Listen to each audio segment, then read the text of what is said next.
Olá a todos, sou Carlos Tunhas, representante da Cidadania Fiscal da Delegacia da Receita Federal do Brasil, em Niterói, aqui no estado do Rio de Janeiro. Uma honra participar desse trabalho dedicado aos núcleos de apoio contábil e fiscal, a Rede NAF.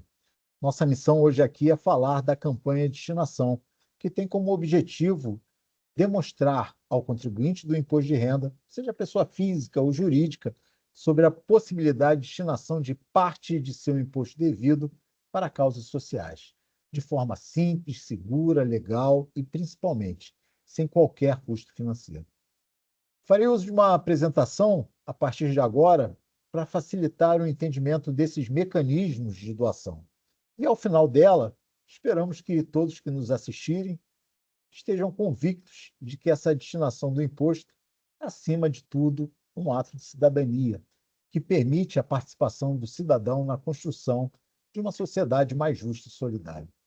E o mais importante, essa destinação por parte dos contribuintes não gera qualquer custo financeiro para o doador.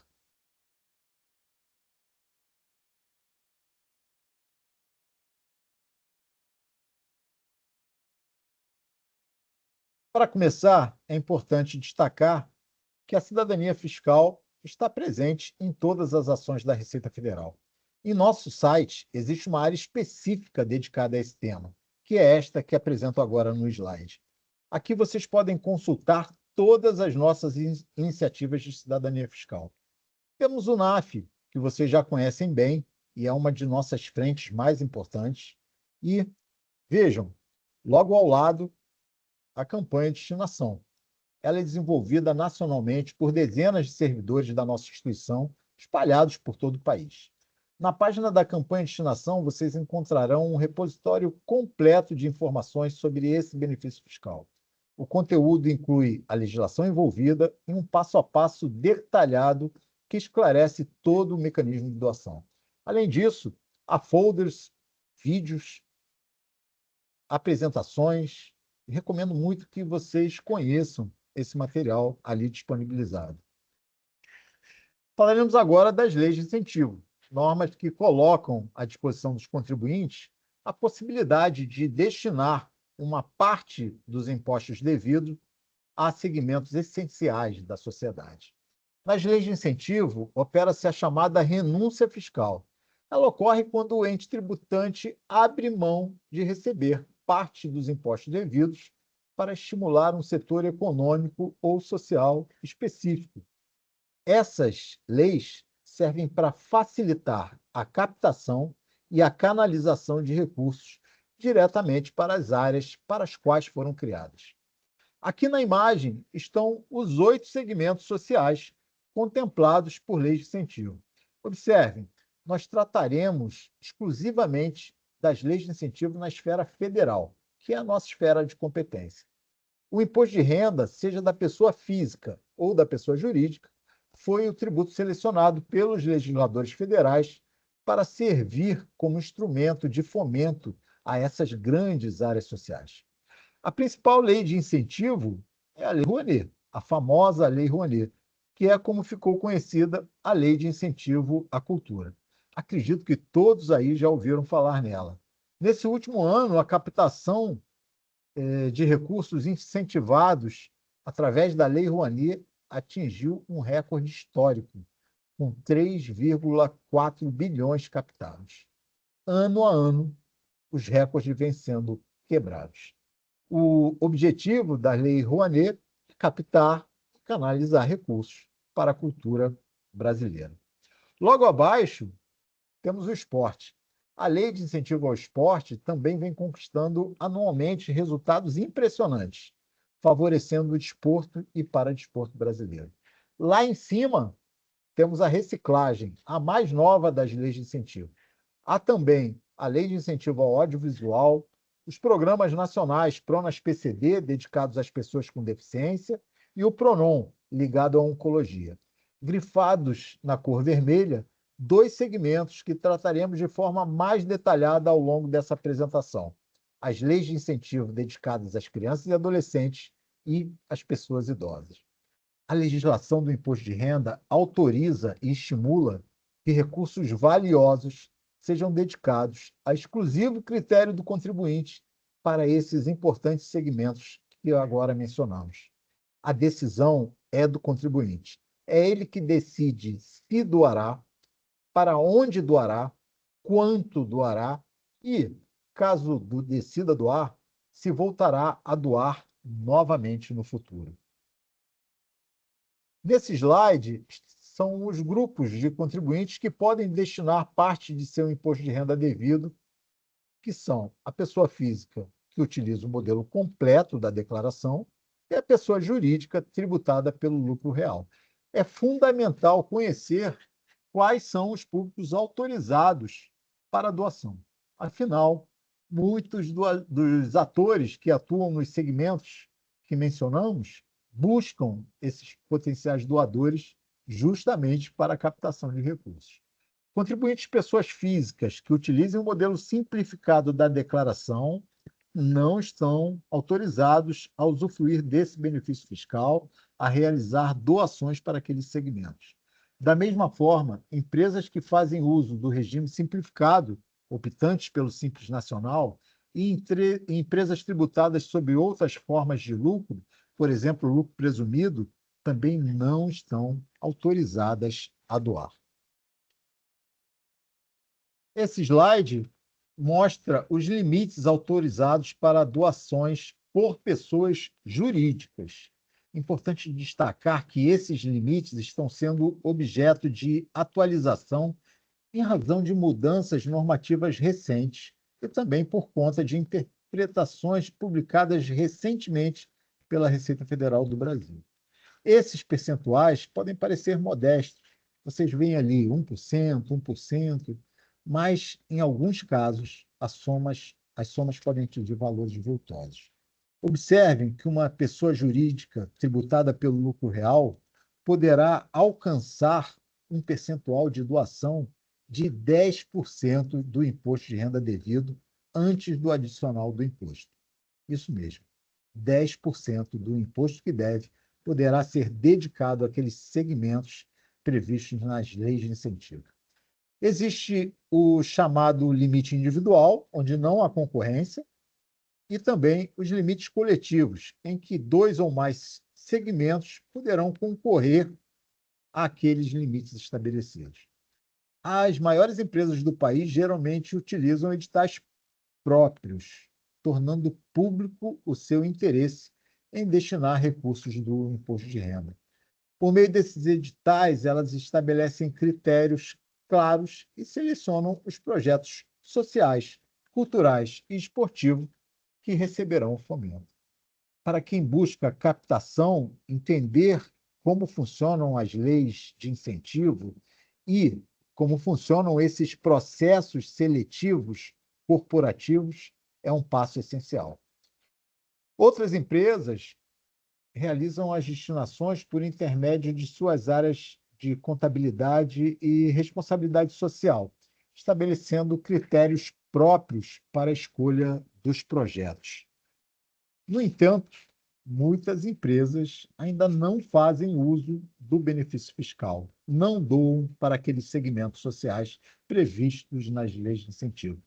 Por isso, a divulgação é de suma importância, tanto para informar o empresariado e também a pessoa física sobre essa possibilidade, quanto para fomentar o impacto social que esses recursos podem gerar.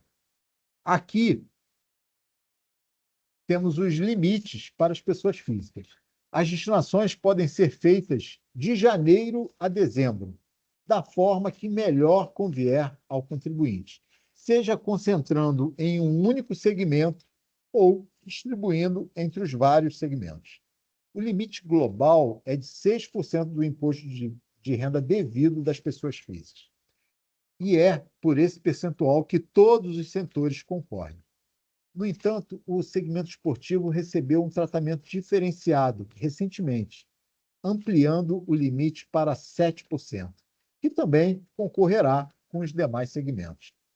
Já para os dois programas do Ministério da Saúde, o PRONON, Atenção Oncológica, e o PRONAS-PCD, Atenção à Pessoa com Deficiência, o limite é de 1% adicional. Para esses programas específicos, não há concorrência com os demais.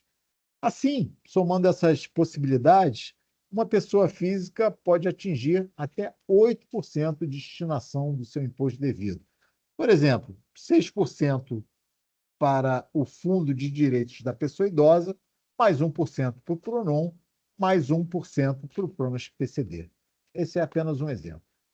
E o ponto principal, esses valores destinados durante o ano reduzem o imposto a pagar ou aumentam a restituição no ano seguinte. E destacando que, quando falamos de esporte, essa doação, destinação do imposto de renda devido, pode totalizar 9%. 7% para o esporte, 1% para o PRONAS-PCD e mais 1% para o PRONON. Esse slide é fundamental porque ele apresenta as duas formas de doar, de destinar imposto de renda.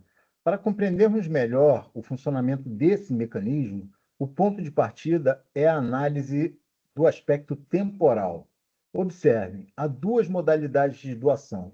Uma delas está representada na cor azul e ocorre ao longo do ano calendário, de 1º de janeiro a 31 de dezembro. A outra, na cor verde, e acontece no ano seguinte, no ano subsequente, no momento da entrega da declaração de imposto de renda. Vejamos agora, com mais detalhes, a primeira modalidade de doação, as doações efetuadas no ano calendário. Quando falamos de imposto de renda das pessoas físicas, tudo que ocorre em um determinado ano calendário, e vamos considerar como exemplo o ano calendário de 2025. Então, tudo que ocorreu em 2025, de 1º de janeiro a 31 de dezembro, deve ser informado à Receita Federal através da declaração de imposto de renda. Tá? E o prazo de entrega da declaração de imposto de renda, nesse ano de 2026, acontece entre os dias 16 de março até 29 de maio. E é por meio dessa declaração que os contribuintes informam as doações efetuadas. É exatamente nesse intervalo que o cidadão exerce seu dever fiscal de apresentar a declaração e de prestar as informações necessárias ao fisco. Dentre elas, as doações efetuadas, uma vez porque ele deseja abater do imposto de renda devido aquela doação feita. A título de exemplo, no exercício 2025, no ano passado, mais de 40 milhões de brasileiros estiveram obrigados a entregar declarações de imposto de renda. É uma obrigação fiscal que deve ser cumprida, uma vez que é na DAA, na Declaração de Ajuste Anual, mais conhecida como Declaração de Imposto de Renda, que o imposto é apurado. Todas as doações feitas no ano calendário, para qualquer que seja a lei de incentivo que nós tenhamos falado aqui, tá? Seja também doação feita por pessoa física ou por pessoa jurídica, deve, portanto, ser informado à Receita Federal do Brasil. Essas doações feitas ao longo do último ano, na cor azul, representam a primeira modalidade de doação, atinge todas as leis de incentivo. E essas doações são feitas em contas bancárias, ou seja, contas abertas pelos operadores das leis de incentivo para aqueles projetos previamente aprovados. De forma muito breve, a gente vai tentar demonstrar como funciona isso na prática. Vou usar como exemplo um projeto cultural de uma ONG que atua na cultura, mais especificamente de uma organização da sociedade civil, esse é o termo atual, que tenha objetivo cultural e deseja buscar recursos incentivados através da Lei Rouanet. Então, essas são as fases. A primeira fase, essa organização vai elaborar um projeto e vai submetê-lo ao Ministério da Cultura. A comissão técnica do Ministério da Cultura vai avaliar se aquele projeto cumpre os requisitos da legislação cultural, da Lei Rouanet, principalmente, e, em caso positivo, vai aprovar a captação de recursos. O projeto fica aprovado e apto a captar recursos incentivados. Com esse ato, com essa aprovação, abre-se uma conta bancária para aquele projeto especificamente. Aquela ONG terá aquela conta especificamente para recursos daquele projeto. E a partir disso, a ONG a OSC vai em busca das doações, dos patrocínios, visando a execução do projeto. Caso consiga captar, ela passa à fase de execução do projeto cultural. E, após o término, ela passa à prestação de contas junto ao Ministério da Cultura. Essa rotina é observada em todas as demais leis de incentivo. Esse é o funcionamento mais comum que é observado nas leis de incentivo. Entretanto, quando falamos de crianças, adolescentes e pessoas idosas, esses recursos são depositados, essas doações feitas são creditados em fundos. A gente vai mais à frente falar desses fundos. Mas aqui já passamos a um passo a passo do funcionamento disso na declaração de imposto de renda. Vejam que na declaração de imposto de renda existe a ficha doações efetuadas. E ali o contribuinte informa todas as doações feitas ao longo do último ano. Acesse a ficha, informe a nova doação. E aqui os códigos de doação. Notem que aí estão informados, constam as 7 leis de incentivo, aos 7 segmentos contemplados por leis de incentivo. Criança, adolescente, cultura, audiovisual, desporto, pessoa idosa, Pronas PCD, Pronon e reciclagem. Aqui, no caso das pessoas jurídicas, que tem uma apuração diferenciada das pessoas físicas. No caso das pessoas jurídicas, a apuração é trimestral ou anual e é feita através da ECF. E aí, na ECF, Escrituração Contábil Fiscal, consta a ficha N630, e é ali que as pessoas jurídicas tributadas pelo lucro real informam as doações efetuadas, visando abatê-la do imposto devido. Falemos rapidamente dos fundos especiais. Quando falamos de crianças e adolescentes, pessoas idosas, as doações são feitas em contas específicas.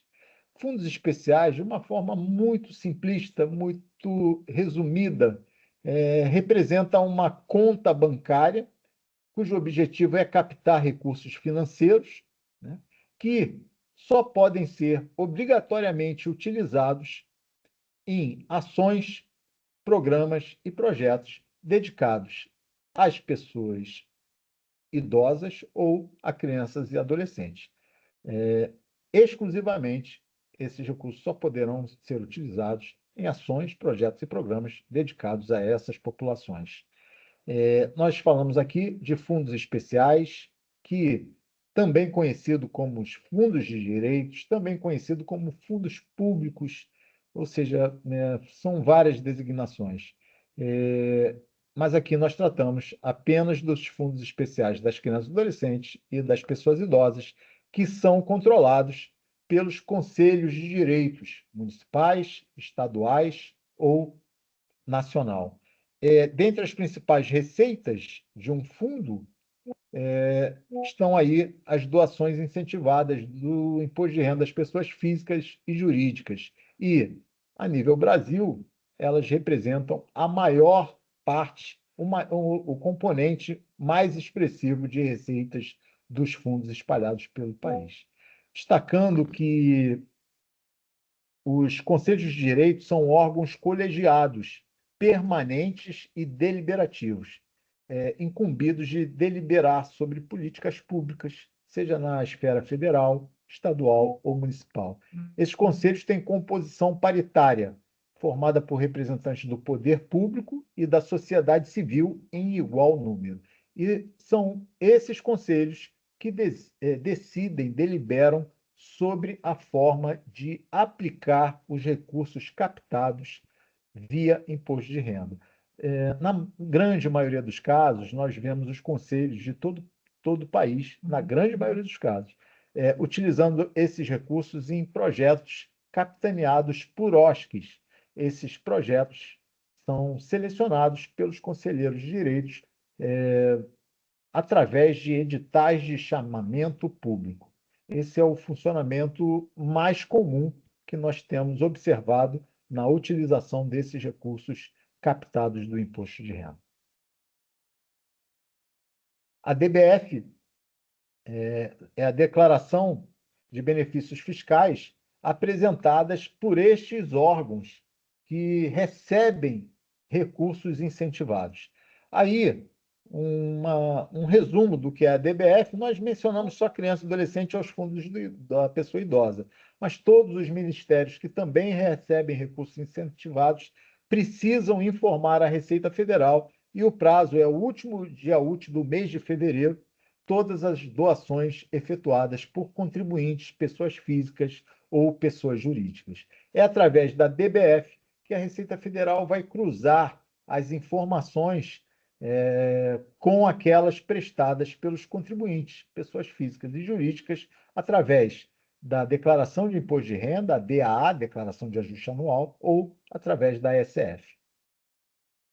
Chegamos agora à segunda modalidade de doação incentivada, exclusiva para pessoas físicas. A doação é feita diretamente na própria declaração de imposto de renda, numa ficha específica, de forma simples e bastante rápida. Todas as pessoas físicas que não doaram na modalidade anterior podem agora ter uma segunda e última oportunidade de doar. Essas doações são dedicadas exclusivamente a dois segmentos: os fundos de direitos da criança e adolescente e os fundos de direitos da pessoa idosa. Os limites são 3% para um fundo e 3% para o outro fundo. E essas doações são feitas através do pagamento de DARFs. O DARF é emitido pelo próprio programa do Imposto de Renda. Após a informação da doação, o programa do Imposto de Renda liberará esse DARF para pagamento.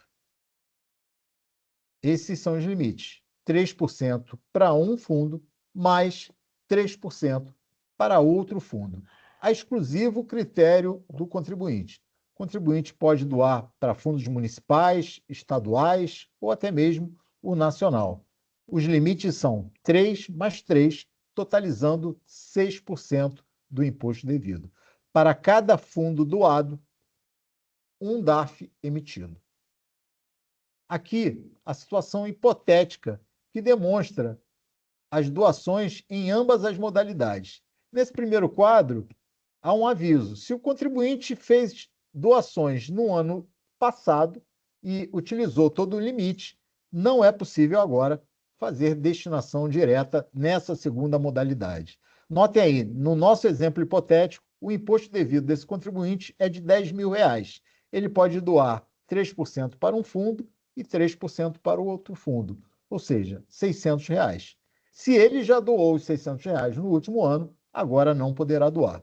Lá na laranja, no quadro laranja, a mesma situação, só que ele não fez doações no ano anterior. R$10.000, pode doar 600, não doou nada lá, e agora sim ele pode fazer doações diretamente na declaração, sendo R$300 para um fundo e outros 300 para o outro.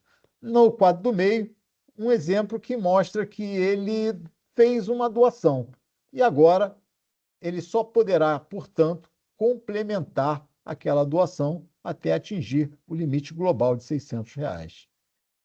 Doar é muito fácil, vejam aí, basta acessar essa ficha, doações diretamente na declaração. Esse acesso é feito na parte final, quando a declaração já está preenchida, quando o valor do imposto já foi calculado e o contribuinte passa a escolher, então, o fundo para o qual ele deseja doar.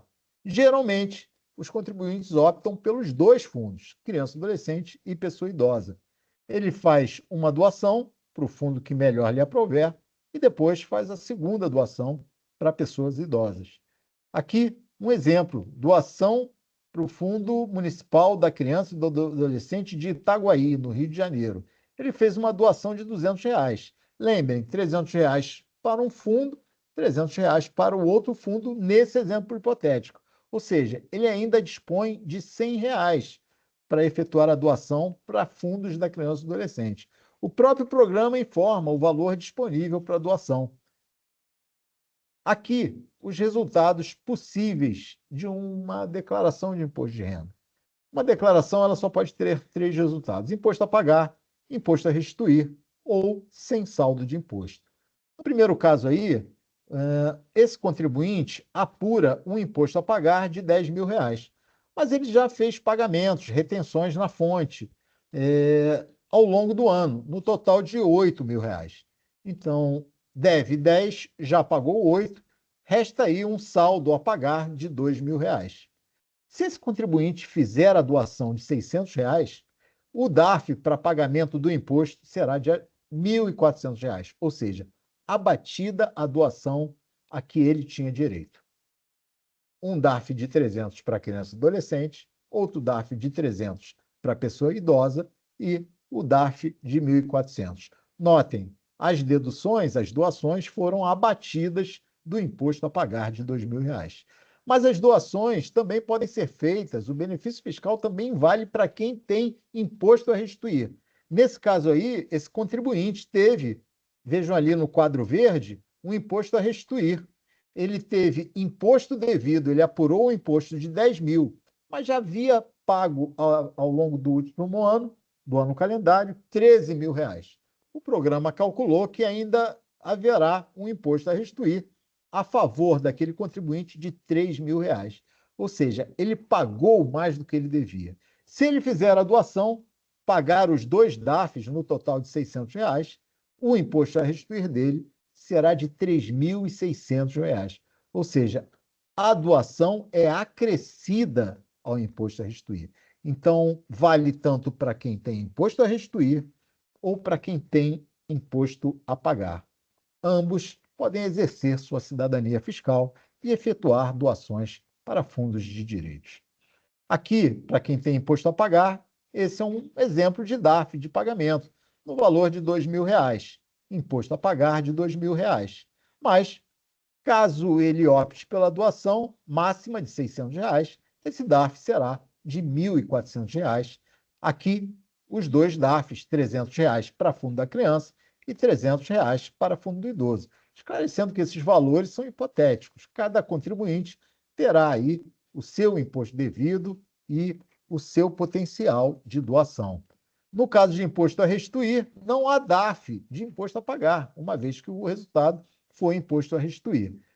Nesse caso, ele só precisará pagar os 2 DARFs da doação. Lembrando aqui as regras. A doação só vale para contribuintes que apresentam declaração dentro do prazo, ou seja, até 29 de maio. Outra regra, o pagamento da doação, o pagamento desses DARFs deve ser feito também até 29 de maio. Nesse slide está informado 31, nós ainda não sabíamos a data. Recentemente, a gente teve essa informação. 29 de maio é o prazo final da entrega da declaração, do pagamento dos DARFs das doações e o do pagamento do imposto integralmente ou a sua primeira cota. O não pagamento da doação até o dia 29 de maio representa que o contribuinte terá que ressarcir, ou seja, efetuar o pagamento do complemento do imposto, uma vez que não doou os valores. O pagamento da doação não está sujeito ao parcelamento nem pagamento em cotas. Ele deverá ser pago integralmente até o dia 31 de maio. Todos os valores de doações feitos por contribuintes são informados aí na página da Receita Federal. Essa é a área do ano passado, Meu Imposto de Renda, uma página muito acessada no período do imposto de renda. Aqui em 2025, nós tivemos ali rolando a página até a parte final dela, a gente acha estatísticas da declaração de 2025. E naquele quadro ali, grifado em vermelho, as destinações sociais, ou seja, as doações feitas para fundos de direitos de todo o país. Aqui estão os valores doados, o potencial de 14,6 bilhões de reais. Esse é o valor que poderia ter sido doado. Todos os contribuintes, pessoas físicas, que declararam no modelo completo tiveram esse potencial de doação. Entretanto, apenas 414 milhões foram captados. Esse valor corresponde a 2,83% de doações em relação ao potencial. Um valor muito aquém do possível. Apenas 1,85% das doações foram efetivadas.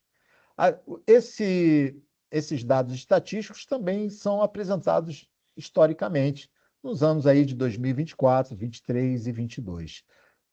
Esses dados também são informados por estado e por município, destacando que aqui há o percentual doado para crianças e adolescentes e para pessoas idosas. Por fim, uma última informação, os DARFs pagos, vejam aqui na última coluna, 389 milhões. Ou seja, os contribuintes informaram doações de 414 milhões. Entretanto, deixaram de pagar algo em torno aí de 24 milhões de DARFs. Grande, em torno de 5% do valor foi perdido porque os contribuintes ou desconheciam que deveriam pagar os DARFs ou deixaram de pagá-los por esquecimento ou outro motivo qualquer. Chegamos aqui ao fim da nossa apresentação. Esperamos que tenham gostado e que ajudem a equipe de cidadania fiscal da Receita Federal a disseminar informações, a divulgar, a orientar contribuintes, a disseminar esse importante benefício fiscal à disposição da sociedade brasileira. Muito obrigado a todos.